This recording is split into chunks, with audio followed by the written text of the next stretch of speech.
Okay, thanks for that transition. We are back down here in the game room with my lovely carpet, and I'm going to show you my GameCube collection. So we will start with the hardware, because I think that's what you should start with in any collection overview. And so here it is itself. Here's my GameCube. Like I said in the video, I do have purple. It's a really nice color, especially in real life. Adds itself well. Oops, spoilers. But it is really nice. I love the purple. It is modded, so I did get a mod where I can flip between English and Japanese games, which is pretty sweet, because I do want to get a 100% international GameCube collection. My disc is a little scratched up here, but it is the model that the jewel can pop out. If you can see. So my jewel can come out, so I did get that model. But yeah, other than that, it is pretty sweet. There's the inside there. There's the back. This is the mod I did with just a little switch. It does have all of the covers down here. But yeah, it's a really great system. We'll move on to controllers. I'll do my worst first. I do have this really crappy, generic third-party, not even third-party, just like Chinese knockoff. Those like reproduction controllers you get when you buy systems from like game stores. So this one is awful. All the buttons feel horrible in quality. The thumbsticks are just ridiculously tense. Doesn't feel like a controller. Definitely not official. Definitely not competitively viable. So I kind of just have that one. That's the one that I got when I bought my GameCube used. This one I actually didn't buy for my GameCube. I got this one for Smash Bros. On my Switch, because I needed another GameCube controller. This is a Play controller. I do know that they are a more respected third-party company. They do have some okay products. And you can definitely tell this one comes from a better quality company than the other. You can still tell it's third-party by the sticks and the buttons. Just like the D-pad and stuff. But overall, it is a little better quality. It does have rumble, believe it or not. So, again, it's fine. Works. But now we're going to get into my first party stuff. Get that out of here. Have my purple controller that did not come with the GameCube. I did have to get this separately. Definitely worth it because they match pretty well. But this is official. It feels official. Like, we can get some good ASMR on here. Thumbstick is just a tad yellowed, but that just means it was lovingly used. But is official, looks good, definitely plays good. It's very responsive compared to the other ones, but sticks feel good, buttons feel good. It looks good. And then, so my fourth controller is a really crazy story. So, I am a very late adopter in the GameCube game. Despite it being my favorite system, I actually didn't own one up until about 4 years ago. And before I got that, I was at this yard sale, and they had video games. I know, imagine, yard sales had video games. 2018 was a strange year, but they had this. Now, I know those of you who know are probably wetting yourselves, because this is indeed a Wavebird, and the Wavebird was one of the first major official first-party wireless controllers. I have the little dongle here, but yeah, $2. I know these go for like $70 now, but $2. This is my first like GameCube controller ever, and I didn't even have any GameCube games because I have a backwards compatible Wii, and that's what I played GameCube on for a good few years. And well, this one has served me well. This stick is a bit looser than I'd like it, but It is an astounding controller. I love being able to sit wireless and play some retro games. It is just fantastic. The wireless works really good for the time period, especially considering technology at that time. And I guess, seeing as I touched on the story of my GameCube itself, I should touch on like how I got it when I got it. So, I got really into GameCube around 2018. It was just a foreign concept because it was when came out 5 years before I was born. And while my parents were in, like, college and, like, graduating, so they didn't have time for GameCube. So this was a system my parents never owned, and I didn't have growing up. Now, we did have a Wii growing up, and that is what I really majorly played my GameCube games on. I remember my first GameCube game, and I'll talk about that in a minute. I played on there after I found the controller, obviously, but it was really cool to be able to play something that I didn't have access to growing up. And so finally, last year, 2021, I did go out and get myself an actual GameCube, because not only did I want the authentic experience of the menus and the startup sound, and obviously I wanted the Game Boy player, but it was really cool to find this. This is definitely one of my favorite things about last year. And it definitely added to why the GameCube is my favorite, because it was something that it's kind of a foreign concept to me. But also have this memory card. It is a memory card. Not much else to that. So let's get into the games now. The best part about the system. Now, these games are in alphabetical order, not when I received them, because I have a categorizing issue where I need everything to be particular in its place.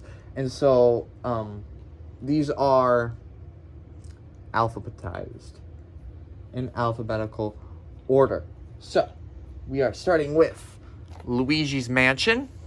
Now, this game did come out in 2001 alongside the GameCube. It was a launch game. I actually got this one fairly recently, last December. So, about 9 months ago, as of recording. And this one has a really funny story. It is really beat up. Like, not the best quality, no manual. But here's the disc. Disc looks alright. Could use some touching up, but this one has a really interesting story. So, around December, I discovered a local game store that I actually didn't know existed, despite me living right by it forever, for my whole life. And I went in, and I was looking at the GameCube section, because I love GameCube. And I didn't notice anything. There was nothing, like, really interesting that I saw. And my sister, of all people, believe it or not, was looking through the games. And she pulled one down, and she's like, "Hey, that's Luigi's Mansion." And so I quick do a double take, because I thought she was capping me. But I did a double take, and there it was, just sitting there. I knew I had to get it, because I had not seen this game in the wild. And so, yeah, I picked it up. It is lots of fun. I believe I touched on this in the intro of my video, how fluid all the animations are in Luigi's facial expressions. So, really solid title. Alright, next up, we have another really solid title. These are all going to be solid titles, but Mario Kart Double Dash. Now, this one has a really interesting story. It is not in a GameCube case. F in the chat for Mario Kart Double Dash. It is in a generic case, but around 2020, so my birthday is in April, and for around 2020, when the whole shutdown stuff happened, I was super ridiculously obsessed with Mario Kart. I would play, just hours of Mario Kart Tour. I will do a whole separate video on Mario Kart Tour, actually, but me and my dad were obsessed with Mario Kart Tour. We'd play Mario Kart 8 for hours on our Switches, and So for my birthday, I asked for this game, Mario Kart Double Dash, because the Wii can play GameCube games. I wanted to play all the Mario Karts, all of them. I wanted to play them all. So I got this for my birthday during the shutdown, and what a present for when you're locked in your house, because Mario Kart is the ultimate co-op game, ultimate, fun time waster when you're alone. But here's the disc. Doesn't look that good. Scratches. But is tons of fun. Kind of wish it came in an original case, but it's always a toss-up at GameStop. Alright. Oh, this is a big one. This one has some juice behind it. Yeah, cue angelic noises. Paper Mario, The 1,000-Year Door. This game has just an insane story that I will be telling because I love telling stories. But crazy to be holding this one in the way that I'm holding it, because so when I got my GameCube, it was after I had finished Paper Mario, The Origami King for Nintendo Switch. And I loved that game. I know it's not a lot of people's favorites just because this one exists, but I really enjoyed it. And so I said, if Origami King's just so full of charm and personality, I've heard amazing things about 1,000-Year Door. I have to play this. So for my birthday last year in 2021, I went out to all the game stores around me. And I kind of had a set mission, either to get a GameCube, which I did, or to get Paper Mario: The 1,000-Year Door. Guess which one came true? But I was looking and looking everywhere for this. I didn't realize how expensive it was, too. And so I didn't find it on my birthday. I was kind of bummed out. So I was looking on eBay, hoping to find, a disc for a lot cheaper. Well, until November of last year, like the day before Thanksgiving, I was on eBay and I found the perfect copy. Like, it was just the disc. It was just this disc. My copy is complete.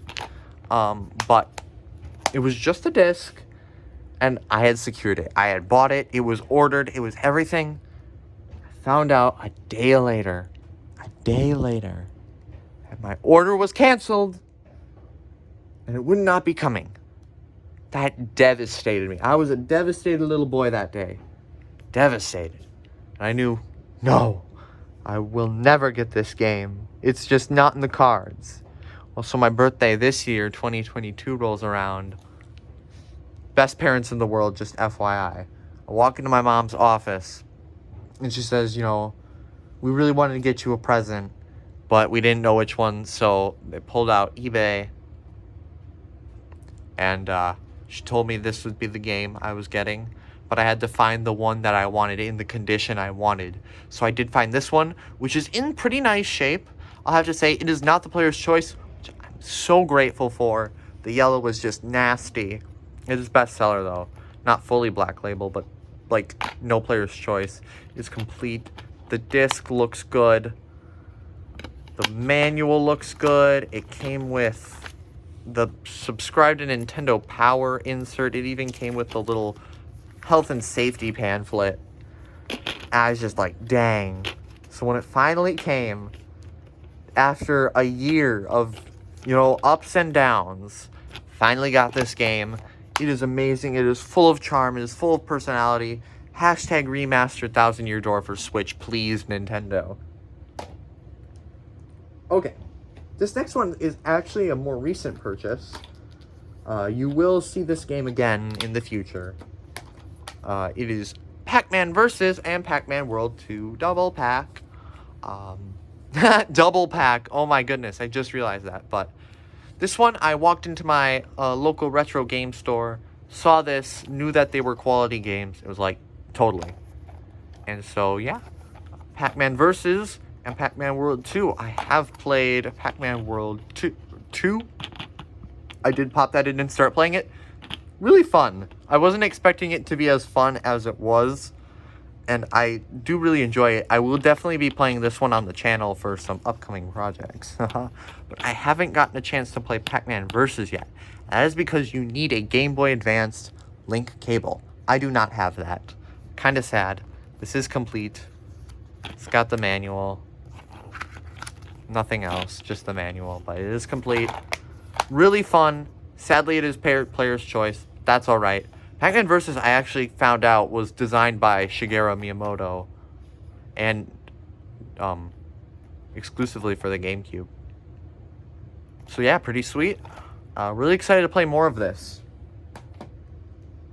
All right. Oh, this next one's a banger too. Super Smash Bros. Melee. Unfortunately, the player's choice version. But you know what? For such an outstanding title as this, I will make an exception. Melee is amazing. I love Smash Bros. Ultimate. Before Smash Bros. Ultimate came out, I played hours of Smash Bros. For 3DS and Smash Bros. Brawl. So, after playing Ultimate, I got this one, I believe, last year. After playing so many hours of Ultimate and the other ones, I knew Melee was next on my list to get. So I walked into a game store. I saw this on the shelf. I was looking through the GameCube section. I was kind of feeling down and out because they didn't have much there. But I saw this. I saw the Super Smash Bros. And I flipped out. Guys. I lost my crap. And I saw this. I was like, yo. I basically purchased it the second I laid my eyes on it. And it is complete. Don't you just love that completeness? Disc is great. Really cool. Love this game. It's a little bit of a jump from Ultimate to Melee in terms of gameplay, but it is still so much fun. So much personality in this game, definitely. The smaller roster allows more character personality, but top tier game. I love destroying my brother with the memes with Melee Fox. So funny. All right. Next one up is also... Okay, I know I keep saying these are all bangers, but I'm going to be honest. They are all bangers. Tales of Symphonia? Player's choice. Once again, this is painful for me, the player's choice, but... This is a very interesting game. If you guys saw my Nintendo Direct video, you know that they are remastering this game for Switch. But this one has a really cool story. I love RPGs now. I will be making a video on why I love RPGs, but I walked into my local retro game store. You'll notice a trend here of local retro game stores, but I went in the day prior looking for Mario Sunshine. They had Mario Sunshine, but they couldn't get their glass case open. So I left without Mario Sunshine. Well, I came back the next day later to find this sitting next to Mario Sunshine in the glass case. Now, I have heard of the name Tales of Symphonia. I knew there was like some Japanese green GameCube after it. And so I knew, hey, this is interesting. This is uncommon. I've never seen it before. So I picked this one up instead of Mario Sunshine, which some people will hate, but I have 3D All-Stars. This is a really interesting RPG. I played I believe like the first chapter. It starts out really interesting, and the combat is different too. It is complete. Got my manual. This one even comes with the precautions booklet. Two-disc games were very common on the GameCube. But yeah, definitely interested to play more of this game. It had a really awesome anime intro. Alright. I'm going to go to another one here. Lord of the Rings, The Two Towers. This is... I know it's a movie tie-in game, but it's also super high quality. This one's lots of fun. This one came about because last year I watched the Lord of the Rings trilogy for the first time. Some people will cringe at that. Why didn't you watch it beforehand? It's because I thought it was boring a few years ago. But now I love it. I am in love with Lord of the Rings. So I walked into my local retro game store, reiterate on myself a whole bunch. I was looking through the GameCube games. I was like, Lord of the Rings, hang on. I like that movie. Pulled this out. I watched a couple gameplay videos online before it because I knew that there were Lord of the Rings games. I was like, okay, that would be cool. And for the GameCube, sure. And so, found this. Was like, totally got to pick this up because Lord of the Rings. Am I right? I've played the first, 5 levels, and it is really good. Follows the movie very nicely. And the transitions from movie to gameplay, not as drastic as you think. Alright, finally. So, I saved the best for last. Although, really, you could call these all the best. But, this was my first GameCube game ever. And it is definitely a special one to me. The Legend of Zelda: The Wind Waker. I have no words for this. My favorite Zelda game of all time is Spirit Tracks. This is kind of the precursor to it. So, yeah, this is just an outstanding game. The cel-shaded graphics. This one has a really meaningful story to me, too. In 2019, that's when I really started getting into GameCube. I know I said 2018. 2019 as well. Mainly just like the back half of the 2010s. But I walked into GameStop. Now, I had been looking for this game forever. I'd been going on GameStop's website. This was before I knew about retro game stores, so I'd just look on GameStop's website and eBay. Well, I walk in my local GameStop one day. I see this sitting on their GameCube shelf. This is when GameStop had GameCube games, guys. But I saw this. I immediately, died. Because I saw this, I knew this was a game I'd been hunting for, a game I'd been seeking for. I saw it, I once again basically purchased with my eyeballs that second. But this not only was it my first GameCube game, but this is among my top 5 favorite Zelda games. I've completed it. Beautiful masterpiece. It is complete, imagine, from GameStop. Complete. It's got the manual. It's even got the little tingle pamphlet. The disc is the disc. And this game just means a whole lot to me, as I found it really awesome, a really awesome time. And I played it, and I loved it. And I love Spirit Tracks. I actually love this game so much that I went out and got the HD version for Wii U, which I will be doing another video on. Definitely opening the doors for videos, but so yeah, one of my favorite games of all time.